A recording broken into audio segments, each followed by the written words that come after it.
goes to.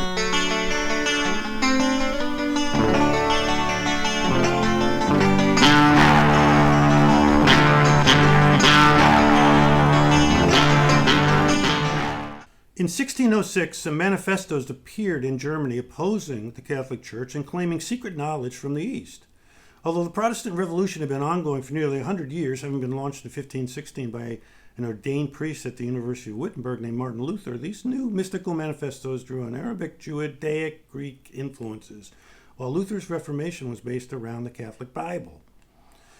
Christian Rosenkreuz was listed as the author of the manifestos, but many years later, Johann Andrea claimed credit for authoring at least one of them, A Chemical Wedding of Christian Rosenkreuz, and he revealed the treatise had been initially intended as satire, claiming the fictional Rosenkreuz lived to the advanced age of 106. Longevity attributed to a study of Indian mysticism.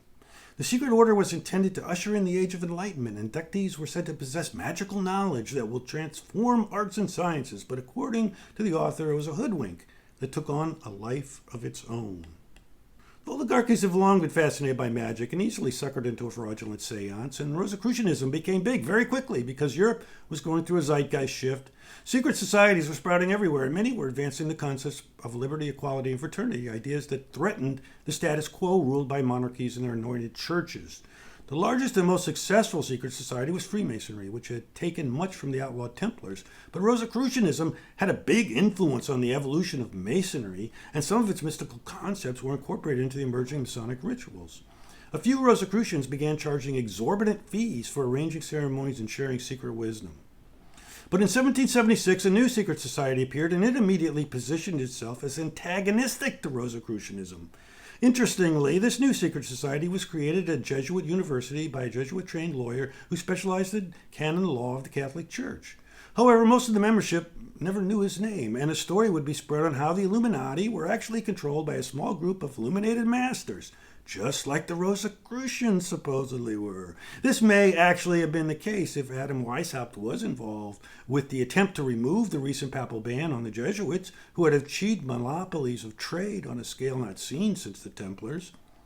Both Rosicrucians and Illuminati were recruiting members from within Masonic lodges and doing it in great secrecy. Weishaupt's strategy was to recruit the leader of a lodge, because if the leader joined, the entire lodge could be manipulated. Although Weishaupt claimed to be fomenting the downfall of religion and royalty, he was actively recruiting the rich and powerful, while devising techniques that protected the society from exposure. Most members knew only their handler and anyone they personally recruited, while only Weishaupt knew all about everyone. It was such a conspiratorial time, many suspected their lodges had been penetrated by Jesuits, Rosicrucians, Illuminati, or all of the above. Mount Vernon, October 24th, 1798. Reverend Sir, it was not my intention to doubt that the doctrines of the Illuminati and principles of Jacobinism had not spread in the United States. On the contrary, no one is more satisfied of this fact than I am. George Washington. I realize there's a popular movement afoot led by Madonna and others to resurrect the Illuminati as a force for good, something spearheaded by Robert Anton Wilson many decades ago, but I don't subscribe to that belief and view the organization much the same as Washington did in 1798. He considered it a diabolical plot to separate people from their government. There's little doubt the bonesmen of Yale are the closest thing we have today to an Illuminati op, and the boners have penetrated the upper strata of business banking and intelligence, not to mention the media and energy corporations. Their objective seems to be self-enrichment and acquisition of power, and apparently has little to do with enlightenment or helping the common folk unlock the chains of exploitation. It's funny how communists organized in secret cells just like the Illuminati, and they also obeyed an unknown central authority at all costs, just like the Illuminati. I'm fascinated by the history of communism in America because it appears the movement was penetrated and manipulated by spooks from its inception. In April 1958, a leader of the American communist movement named Morris Childs was sent to the Soviet Union and China to meet with top officials, and after 3 months he returned to secretly report to President Dwight D. Eisenhower and members of his national security staff. Enormous penetration ops were embedding secret agents into both sides of this carefully managed dialectic from day one. Simultaneously, in 1947, the CIA created the National Student Association, NSA, during a meeting of student activists in Madison, Wisconsin. Interestingly, there was a strong Catholic bloc inside the NSA that voted as a group. The NSA was one of the few organizations that openly opposed McCarthy's anti-communist movement, quickly leading to allegations they were a communist front, when in fact they were a CIA front, pretending to be a communist front. It's funny how so many devout communists from this era would emerge later in life as neocons, or how the leaders of the terrorist Weather Underground got professorships, leaving me to wonder if they weren't spooks all along. John Foster Chick Burleigh wrote a series of books on student activism for the NSA and took thousands of photos of student activists during this period. He also became an active shop steward for the National Lawyers Guild, which opposed McCarthyism, and was similarly accused of being a communist front, leaving me to wonder about possible CIA connections. For many years, Burleigh ran a think tank funded by the CIA-connected Ford Foundation and attempted to install himself as the leading authority debunking conspiracy theories involving 9/11 and the CIA. Strangely, he momentarily became the Washington, D.C. editor for High Times magazine and wrote an attack on Lyndon LaRouche that was published in that magazine. LaRouche appears to be an intelligence operation, as there has been migration from his staff to the inner core of the Pentagon.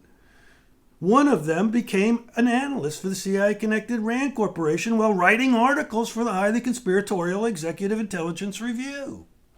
LaRouche first surfaced at Columbia University in the late 60s as a Marxist and attempted a coup on the local SDS chapter run by Mark Rudd. Rudd would eventually join the Weather Underground, who were trying to spark a holocaust on millions of straight people, part of their insane plan to create the communist states of America. Obviously, this was a spook operation and never had any prayer of success, but merely deployed to scare the bejesus out of straight America while undermining and outflanking the once nonviolent student movement. Only stupid or naive minds or spooks can be led into supporting mass murder. LaRouche, meanwhile, trolled for brighter minds, using nets of complex Marxist ideologies, while deploying the latest mind control techniques for holding the poor souls thus entrapped. Strangely, many of his recruits were Jewish and would soon be embracing the Holocaust denial movement.